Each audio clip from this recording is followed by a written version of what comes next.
অধ্যাদেশ অনুযায়ী যে অধ্যাদেশ অনুযায়ী ইউনিভার্সিটি চলে, কাউকে হ্যাঁ বলো অথবা না বলো অথরিটি তিনটা। Number 1 senate, number 2 syndicate, number 3 হচ্ছে একাডেমিক কাউন্সিল। এই তিনটার বাহিরে আর কোনো অথরিটি কাউকে হ্যাঁ বা না বলার অথরিটি রাখে না, কারো অ্যাক্সেস দেওয়া বা না দেওয়ার। এই তিনটার বাইরে পরিবেশ পরিষদ, সেখানে কোনো কেউ একমত হইলো কি হইলো না এটার উপর ভিত্তি করে কারণ আপনি হ্যাঁ বা না বলেন, এটা আসলে মানে এটা ভ্যালিড কোয়েশ্চেন না।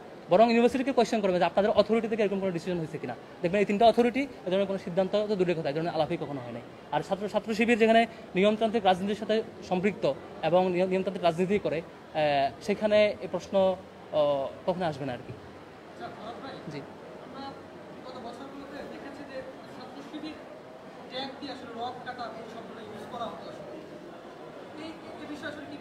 এটা আমি সহজ করে বলি, আপনি রক কাটা লিখে গুগলে সার্চ করবেন, দেখবেন সব ক্রাইম পাবেন ছাত্রলীগের নামে।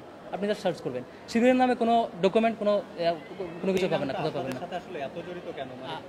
খুবই স্বাভাবিক। ফেসিবাদ দীর্ঘদিন ধরে যখন একটা রিপিটেডলি এস্টাবলিশ করতে চাইবে, সেখানে আপনি কথা বললে আপনারা ট্যাগ দিয়ে মারে ফেলবে, আপনি এখানে একটা এস্টাবলিশ করতে খুবই স্বাভাবিক। কারণ এখানে প্রত্যেকটা উপাদানে এটাকে হেল্প করছে, কেউ উপাদানটা বিরোধিতা করতে পারে নাই। এই উপাদান যে নেগেটিভ যে এস্টাবলিশ করো না কেন, কেউ হয়তো সমর্থন দেয় নাই কিন্তু বিরোধিতা কেউ করতে পারে নাই। সমন্বিত সামগ্রিক ইফোর্ট দিয়ে যখন একটা ন্যারেটিভ দাঁড় করায়, ন্যারেটিভ এস্টাবলিশ হতে বাধ্য।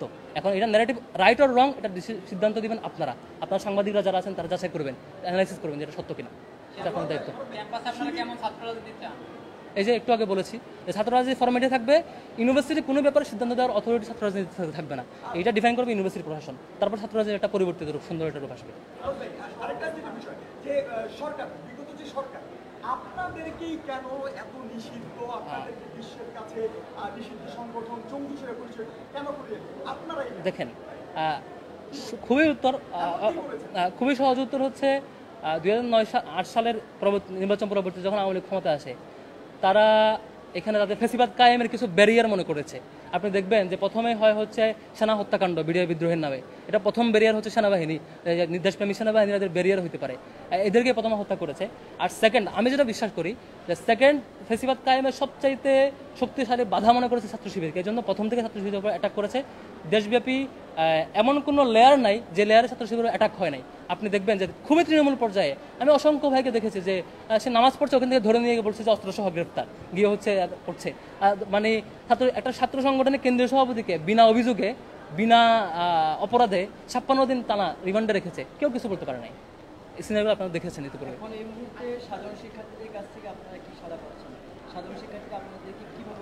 আপনারা হলগুলোতে গেলেই দেখবেন যে আমাদের ব্যাপারে আমরা সভাপতি সেক্রেটারি দুজনেই পরিচিত হওয়ার পরে অলমোস্ট পজিটিভ, পুরোপুরি পজিটিভ, কারণ আমরা এদের সাথে ছিলাম। এমন না, অনেকেই ফেসিবাদ দুইটা জিনিস কায়েম করছে, আমি আপনাদেরকে ক্লিয়ার করি। একটা হচ্ছে শিবিরের ব্যাপারে একটা ভীতি তৈরি করছে, একটা শিবিরকে প্রথম যেটা করেছে শিবিরের সকল অফিস, কেন্দ্রীয় অফিস থেকে ওয়ার্ড অফিস পর্যন্ত, উপশাখা অফিস পর্যন্ত সকল অফিস সিলগালা করে লক করে দিয়ে শিবিরকে কাজ করতে দেয় নাই, নাম্বার 1। নাম্বার 2 হচ্ছে জনগণকে ডিটাচ করার পরে নাম্বার 2 হচ্ছে শিবিরের ব্যাপারে একটা শিবির ভীতি তৈরি করেছে, শিবির ফোবিয়া তৈরি করার চেষ্টা করেছে। আমাদের অ্যানাউন্সমেন্টের পরে, আমাদের পরিচয় আসার পরে শিক্ষার্থীরা বরাবরের মতো এই পুরো বয়ান একেবারে ভেঙে গেছে। কারণ আমি তো তাদের সাথেই ছিলাম, আমি তাদের সাথেই হলে ছিলাম। আমার ব্যক্তিত্ব, আমার আচরণ দীর্ঘ 5 বছর খুঁটে খুঁটে যারা অ্যানালাইসিস করার সুযোগ পেয়েছে, তারা নতুন করে কিছু ভাববার সুযোগ নাই, তারাই ফিডব্যাক দিচ্ছে অনলাইনে, আপনারা দেখতে পারেন।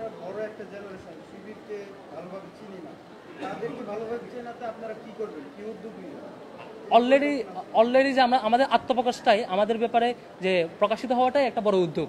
আপনারা দেখতে পাচ্ছেন অলরেডি ঢাকা ইউনিভার্সিটিতে আপনি যদি সার্ভে করেন, অলমোস্ট 90%, আমি 100% বলবো 90% আপনি পজিটিভ ফিডব্যাক পাবেন যে আমাদের ব্যাপারে, আমাদের ব্যক্তিত্বের ব্যাপারে, সাংগঠনিক ব্যক্তিত্বের ব্যাপারে যে এতদিন যে বয়ান ছিল এটা মিথ্যা হিসেবেই সবাই রিসিভ করেছেন। যে এতদিনের ফেসিবাদের প্রতিষ্ঠিত বয়ান, এটা একটা মানে উদ্দেশ্য প্রণোদিতভাবে একটা টার্গেটেড ভুল ব্যাখ্যার একটা বয়ান হিসেবে প্রতিষ্ঠিত হয়েছে।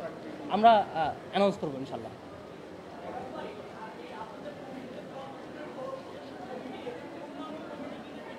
আমরা পূর্ণাঙ্গ কমিটি খুব শীঘ্রই অ্যানাউন্স করবো, আপাতত তার আগে স্পেসিফিক বলছি না, আমাদেরকে একটু সময় দেন, আমরা অ্যানাউন্স করবো। কমিটি গঠনের প্রক্রিয়া, এটা খুব দারুণ কোয়েশ্চেন করেছেন। এখানে খুবই ক্লিয়ার করি, দেখেন অন্যান্য ছাত্র সংগঠনগুলোর ক্ষেত্রে ছাত্রলীগ কিংবা ছাত্রদলের ক্ষেত্রে কমিটিতে কে হবে, কমিটিতে কে আসবে, এই অ্যানাউন্সমেন্ট দেয় তাদের একটা অর্গানাইজেশন আছে, উনি দাঁড়িয়ে বলেন যে অমুক জায়গায় সভাপতি হবে, অমুক সেক্রেটারি হবে, এইভাবে ঘোষণা দেয়।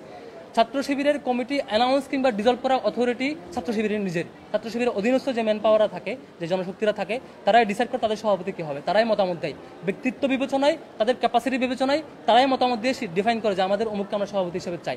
এখানে আর কোনো আমাদের এটা ছাত্র শিবির একটা মানে স্বাধীন সংগঠন, তার নিজস্ব একটা গঠনতন্ত্র এবং নিজস্ব একটা ফ্রেমওয়ার্ক আছে, এটা ওপেন, আপনারা অনলাইনে সার্চ করলে পাবেন, সেই অনুযায়ী কাজ করে। এখানে আর কারো কোনো অথরিটি নাই, কেউ এখানে বলতে পারে না কমিটি অ্যানাউন্স কিংবা ডিজলভ করার। কমিটি অ্যানাউন্স কিংবা ডিজলভ পুরোটাই ক্যাপাসিটি তার অধীনস্থ ম্যান পাওয়ারের। অধীনস্থ ম্যান পাওয়ার তার দায়িত্বশীলকে বা নেতাকে যেভাবে দেখেছে সেটা অ্যানালাইসিস করে তাদের মতামতের ভিত্তিতে তার দায়িত্বশীল নির্ধারণ হয়। আশা করি। আচ্ছা, আমি একটা প্রশ্ন যোগ করি আগেরটার সাথে। আপনি বলেছেন 3টা অথরিটি আছে বিশ্ববিদ্যালয়ে রাজনীতির বিষয়ে সিদ্ধান্ত না, নিয়ে। রাজনীতির ব্যাপারে না, এটা হচ্ছে ইউনিভার্সিটির যে কোনো ব্যাপারে ইয়েস অর নো বলার ব্যাপারে এই 3টা।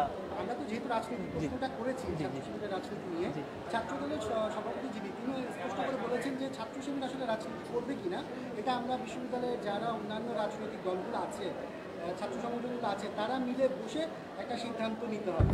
এই বিষয়টা আসলে কিভাবে দেখবেন? আচ্ছা, ওনার প্রশ্নটা হচ্ছে যদি অন্য দলগুলো মিলে সিদ্ধান্ত নেয়। আমি আবারও ক্লিয়ার করছি, আইন কখনো কোনো ব্যক্তি বা কোনো গ্রুপ অফ স্টুডেন্ট কাউকে মানে ফ্লোর দেওয়া, কাউকে অ্যাক্সেস বন্ধ করার অথরিটি রাখে না।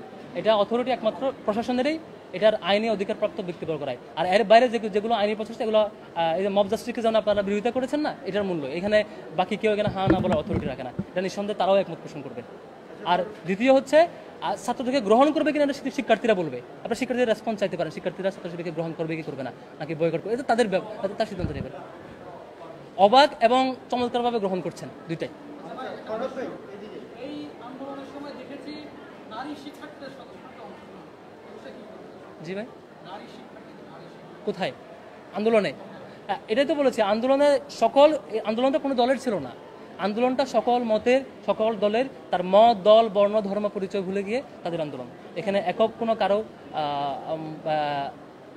সাজার, কারো অ্যাক্টিভিজম সাজার সুযোগ নাই। এখানে সবার মতের, সবার কমন টার্গেটে সবাই একাকারে মিলিত হয়েছে। এই আন্দোলনটা ছিল কোটা আন্দোলনের পরবর্তী অনেকে যখন শহীদ হয়েছে, তারপর এটা সরাসরি পরবর্তীতে এটার ওই শহীদদের এই রক্তের বদলা নেওয়ার বিচার চেয়ে আন্দোলন। তাও যখন বিচার চাওয়া হয় না, এক পর্যায়ে এক দফা আন্দোলন চলে যায় আর কি।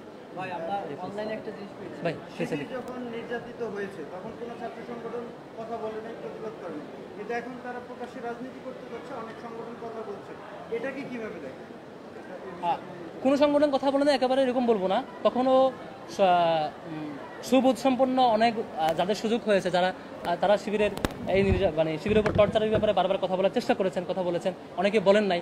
আর এখন যারা বিরোধিতা করছেন, আমার কাছে মনে হয় যে ওনারা ফিল্ড স্টাডি করবেন এবং ওনারা শিক্ষার্থীদের রেসপন্স চেক করে, আসলে স্টাডি চেক করে ভাষা তথ্যের উপরে কোনো কথা বলবেন না, এটা আমি আশা করি আর কি। এবং প্রত্যেক সংগঠনের নেতৃবৃন্দ এই লাস্ট ফেসিবাদ বিরোধী আন্দোলন যেভাবে সবার ব্যাপারে সুন্দর সৌহার্দ্যপূর্ণ সম্পর্কের মধ্যে দিয়ে মুভমেন্টে এসেছেন, সামনে ইস্যুগুলোতে সামনে আসবেন, এটা আমি স্বাভাবিকভাবে আশা করতেই পারি। যেহেতু রিসেন্ট একটা মুভমেন্ট, এই এক্সাম্পলটা আমরা পেয়েছি, এটা এক্সাম্পল সামনে পাবো আশা করি।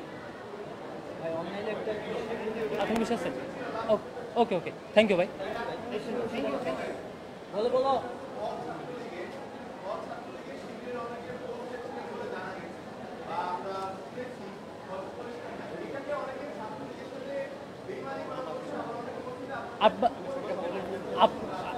আপনাদের কাছে এরকম সুস্পষ্ট প্রমাণ থাকলে আমাদেরকে দিবেন। আর কারো ভাষা তথ্য এবং অভিজ্ঞতার ভিত্তিতে আমার মনে হয় এই ধরনের কোয়েশ্চেন একটা মজলুম সংগঠনকে, যে সংগঠন সবচাইতে বেশি নির্যাতিত, সবচাইতে বেশি নেতাকর্মী হারিয়েছে, সবচাইতে বেশি তার সবকিছু হারাতে হয়েছে, সেই সংগঠনকে কোয়েশ্চেন করা ভ্যালিড না আসলে।